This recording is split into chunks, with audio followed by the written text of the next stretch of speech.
All right, let's just get right into this. We got John Carpenter's Body Bags. John Carpenter directed 2 of the 3 shorts in this. Tobe Hooper did the 3rd and final one. I am a huge fan of anthology movies. I adore them. I am going to review all of the Amicus films as soon as I'm done with this, and then I have another thing lined up, and then after that I'm going to do the Amicus thing. So I love anthology movies. This one is okay. Like, this one is fine. There's things about it I enjoy. There's things about it that are just blah as fuck. I don't know. There's things that I love about it, though. And one of the first things that I love about it, I mean, how can you not love that John Carpenter plays the morgue, you know, storyteller. Spoiler discussion. So I love that he ends up being a corpse at the end. So I can't call him the morgue worker. He's not really working there. He's a fucking corpse. But I just love that John Carpenter is the one playing this character, and that Tobe Hooper himself also is the actual morgue attendant at the end. So you got both directors being the people that are hosting the anthology, which is, you know, I feel is very fitting, and I wish it was done more. This is also the first time I've seen John Carpenter and Jim Lang collaborate on a musical piece, and they do the score for his next film, In the Mouth of Madness, which is, as I said in the last review, one of my very favorite films of all time. But I'll get into all of my love for that movie in the next review. John Carpenter, this is, you know, he did not age well at all. He's looked like, you know, he's looked bad for a long time. And I was watching this like, how much of that is makeup? Because he doesn't look that much different than that now, just like grayer. He just, like, it was funny to me because this is like an anthology thing, and it was like, he kind of looks like the Crypt Keeper. That's horribly mean. And the other morgue assistant is Tom Arnold, which Tom Arnold can be hit or miss. There's things where he's hilarious, like in True Lies, the fucking what kind of a sick bitch takes the ice cube trays out of the freezer? One of my favorite lines. One of my fucking, I say favorite a lot, but God, I have so many. I mean, come on. I don't even know what favorite means anymore. Just things that I love very, very much. It seems natural to call them your favorite, and then you have to be like, I've already said 50 things are my favorite of the same thing, so whatever. So let's get into segment 1 here. I honestly don't have a lot to say about any of these segments. I'm sorry. I'm trying here. First coolest thing by far in this segment is the reference to Haddonfield. The fact that like everyone coming in is from Haddonfield, and that Haddonfield's being talked about on the radio and whatnot. Like, we don't get references to Haddonfield in Carpenter films outside of this, and Halloween, obviously. But it was just, I remember being a kid when I saw this on Showtime, because this was a Showtime movie, and when they said Haddonfield, I fucking jumped through the roof. I was just like, Haddonfield? That was my real voice. I talked like fucking Scooby-Doo when I was a kid. True story. Another 555 phone number. I will always point it out because it just takes me out of the movie instantly. I hate that they do it. We get a ton of cameos throughout this entire film. This one, you get Wes Craven himself. You get Peter Jason yet again. As I said, they just keep making movie after movie after movie together, which is awesome. He's in the next one and so on. George Buck Flower playing, oh my God, guess what? A homeless guy. You get Sam Raimi playing the dead body of Bill. And the scene when the guy is getting up in the background and they're kind of, mirroring Michael's sit-up in the end of Halloween. I don't know if it's just me. Maybe it was my speakers. I have a pretty good sound bar, so I don't know. But the music sounded like, it was like, regular music. And then there was like this high note. And then that always sounded like a fart. It's fucking ridiculous. But I kept listening to it. And I was just like, it sounds like the music is farting. I guess I'm probably going to be alone on that one. People don't know what the fuck I'm talking about. I also like that they lower the car on him and we see the up top shot of him and the blood just squirts and pours and shoots out of him. It's absurd, but it's a great shot.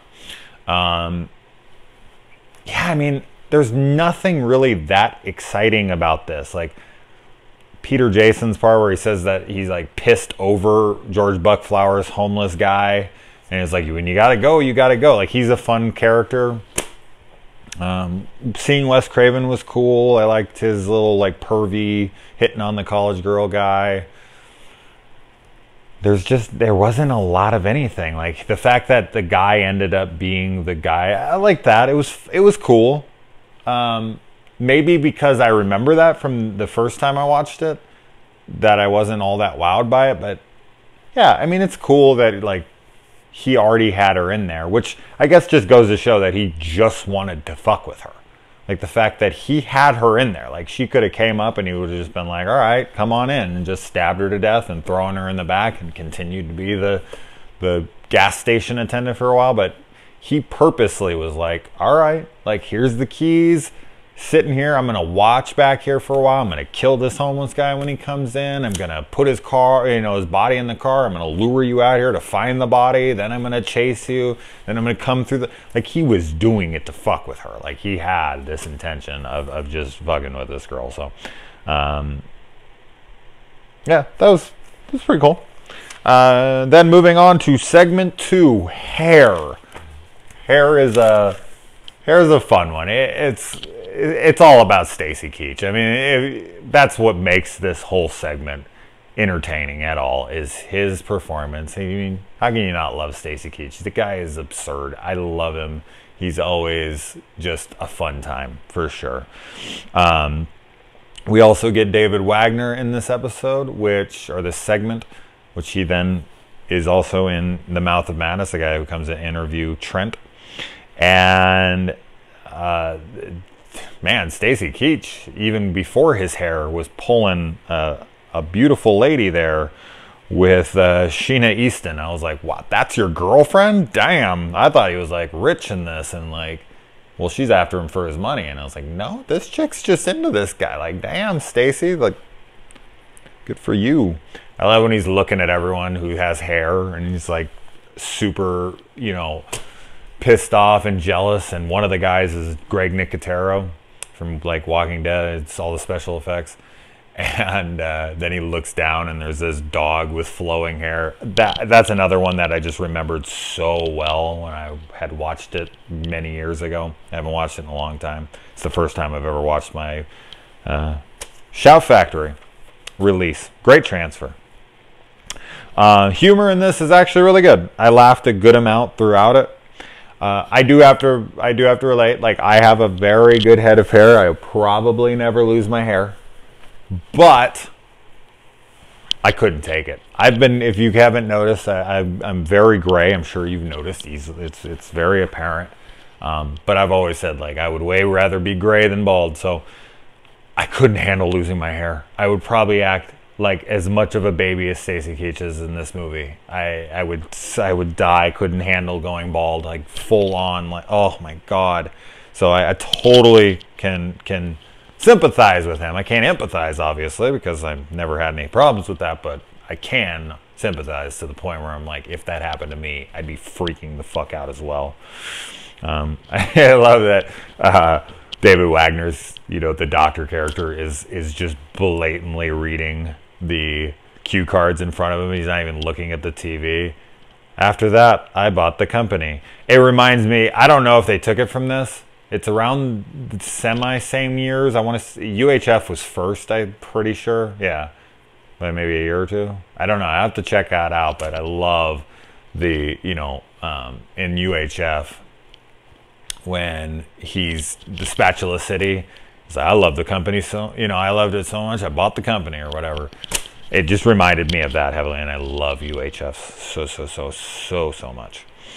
We also get Debbie Harry in this episode as the nurse, which was a cool little thing. As I said, so many freaking cameos. We even get Twiggy. Jesus Christ, it was just all over the place. How they're able, like the fact that, like the way that this like new hair transplant kind of thing works is they spread this solution over your head, and then they wrap it up, and then the next day you take it off and the hair comes out. And it's like they were showing him hair options. How did he have hair options? Like, how they were like showing him a military cut and then this coiffed cut and this and that. As you guys know, I'm a hairdresser, so these are things I'm always going to be looking at. And I'm like, it's just a solution you're putting on his head, and somehow you're offering him a specific haircut. What you're going to dab this on in this much amount so that it'll only grow this much, and then up here you're gonna like paint out different areas where the hair is gonna. I'm way overthinking that, but when I was seeing it, I was like, how are you offering a haircut when it's just solution that grows hair? That makes zero sense. But this whole fucking movie doesn't make any sense. It doesn't matter. It's just good. It's just a goof. And another thing, I mean, he goes to the hairstylist, and the guy's like going through his long hair, and he's like, "Oh, just gonna give you style." And he goes down, and he's like cutting his dry hair at the. Oh my god, yeah, that's not a thing. That's not how you cut really long men's hair like that. Anyway, doesn't matter. And we get a lot of claymation here when the hairs are coming out and dabbing around on him, and it looks so bad,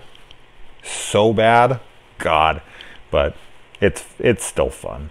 And then at the end, I was actually, it's a pretty lackluster ending. Like, he goes in and the guy's like, we're an alien race, and you know, our little things feed on your brains. And you know, he takes the 2 out of his eye and he just puts it in. He's like, nurse, take him over there and put his stuff in there. And I thought for sure, because John Carpenter was like, you know, he fell from the building or whatever, I thought like for sure he's gonna fight back and push and do this and get up to the roof. And no, he just sits there and he's like comatose. Why he immediately goes comatose like that?